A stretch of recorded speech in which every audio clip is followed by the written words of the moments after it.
sa makausapa may buntag sa ating tanan. Sa pribilihiyo may lihatag sa kita na sa sangyaw sa pulong sa Diyos. Mga isod, ang ating Ebanghelyo nagsusod sa iyang pag-alagad sa mga katawan sa Diyos.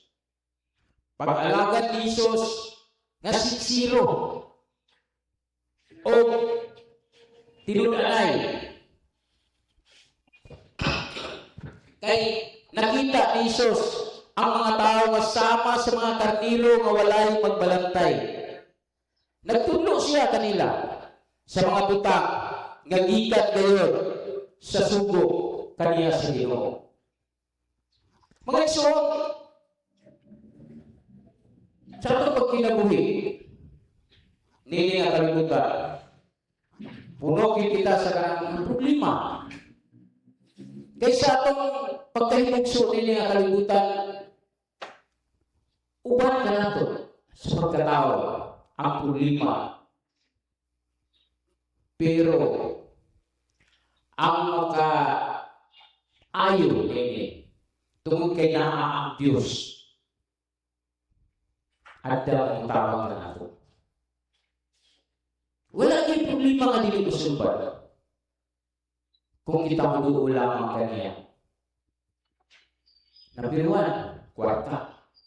Kaya dili sa ito kapalit kung wala tayo kwarta.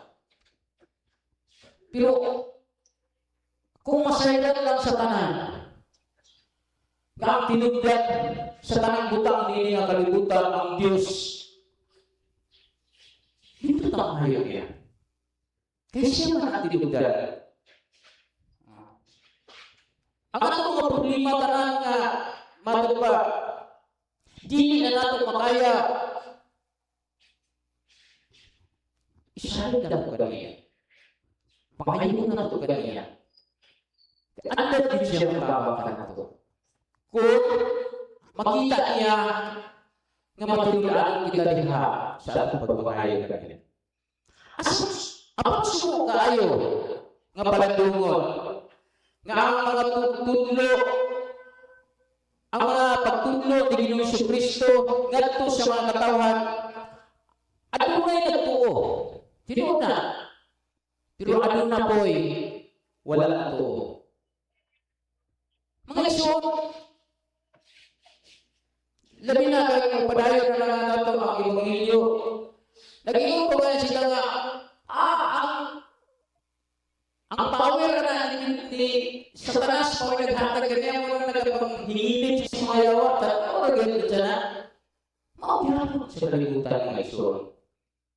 Bisan kung sa maayo sa iyong gibuhat. At doon na din ang matugad suyaw. Masuya sila. Labi na kung ang tao ni angat na, gipataas na, gipa dato na sa Ginoo.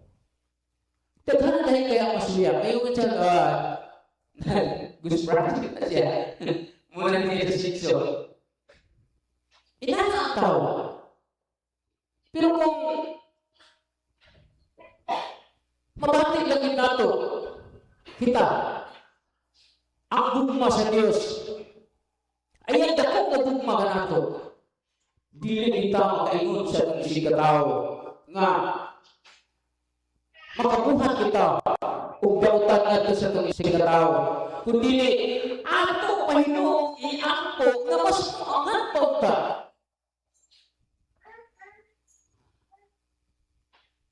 Nakita ni Jesus ang kalainan sa katawhan nga iyang isanyawat sa pulong sa Ginoo. Ako gipadayon dito sa Ebanghelyo ng karabubo ro nga Ebanghelyo, ako gipadayon sa pagbasa. Nag-ingon dire. Ningon si Jesus, duol ro gani mo.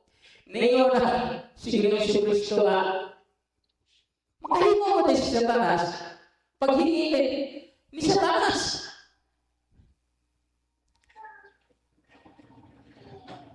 Kaya naman ang sakop.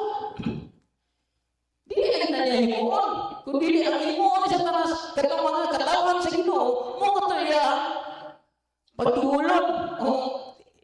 Kinadali na gigugma ka pero dili tinut-anay. Ang kalimutan na hinahanglan sa atong pagpahayag sa kaayos sa Ginoo. Ang uban nanikamot. Para gid nga maangko nila, makuha nila ang simpatiya sa katao. Pero mga igsuon kung duna gid kay kasi dili na nga may nga mo balhin mo paling-paling ya. Nakoy naitabo sa akong trabahoan. Murabag tanaw dali niya mo takilid siya. Simba na lang dyan sa spikas para lang ma-renew. Mga igsoon, ay mo na ba lang tayo gamito ng imong pagtuo sa Ginoo dito sa para lang tayo niya hitabo na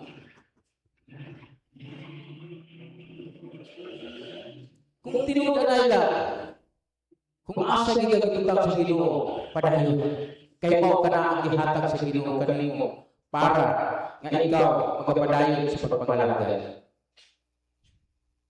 Sa Juan Kapitulo 3, versículo 17, kawalay padala sa Dios ang iyang anak ngani sa kalibutan aron pagsilot kundi aron pagluwas niini. Kita tanan bisan magdali sa mga kasala dali ang mga bagilyo gihatag-hatag asura na nato Ginoo nga luwason kita ang tanan makasasala o maayo.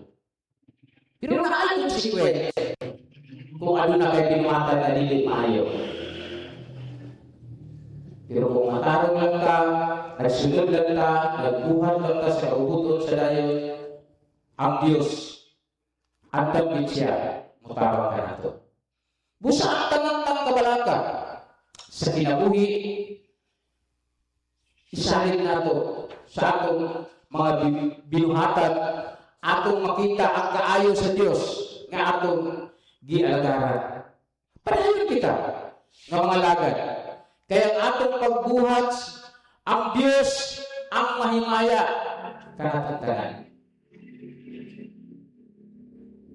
Ang atong pagkahimuon, sige lang nagiging, kala na ginamit ako ganito mag-misa na rin, o mag-reflection, magbalik-balik din ako nga sa atong pagmataog sa iyo, kung kayo bisudwan ng una-unaon, nga gabi na dapat ng panahon na titunaw, pero itong mag-guide na hindi mata sa iyo. Mga kinatahan, sa iyo ka, tungkol sa dako na itong gugma. Pero kini, nga paghigugma nga atong gihimo, response lamang kini sa iya gibuhat kanato. Tungkol kay kung una-unaon ang atong gihimo, matupagkukurama sa gihimo sa Diyos. Ang iyang pagkakatayo sa Diyos. Una-unaon kayo suot. Wala kayo sa lakid ang atong Ginoo. Kita ang masasala. Pero giula niya ang iyang kinabuhi para sa atong kaluwasan. Nang kini natong gihimo. Bueno. Nakita niya, nabasa niya kung saan nasulod sa itong mga kasikasin. Munang ikaw o ang Diyos mulai adunay kita tanan. Mga igsoon, sa Juan Kapitulo 3, versikulo 21, apan ang pagbuhat sumala sa kamatuoran muduol sa kahayag aron makita ang matinumanon siya sa Diyos. Makita. Ngunit imo, nga nagtuman ka sa mga gisugo sa Diyos. Ningon siya, pag-alagan. Alagarin ninyo. Kung tinuod ka mo, nga nahigugma ka ng kanako. Mga igsoon, ninyo po na ako nga pagdasin kayo ninyo. Hinumduman na ito. Nga dili kita pasagdan sa Ginoo. Andam sa katabang ka na ito.